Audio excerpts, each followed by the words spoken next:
Uranium সমৃদ্ধকরণ নিয়ে অবস্থানে অনড় রয়েছে ইরান। অন্যদিকে পরমাণু অস্ত্র বিস্তার ঠেকাতে কঠোর অবস্থান নিয়েছে যুক্তরাষ্ট্র।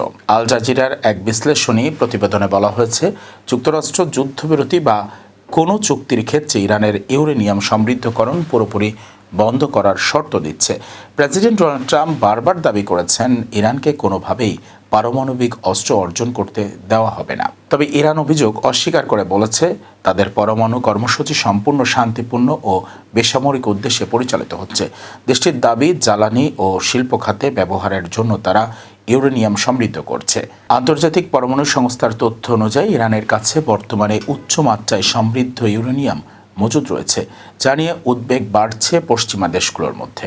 2015 সালের পরমাণু চুক্তি থেকে 2018 সালে যুক্তরাষ্ট্র সরে আসার পর থেকেই দুদেশের মধ্যে উত্তেজনা বাড়তে থাকে, যা এখনও অব্যাহত রয়েছে।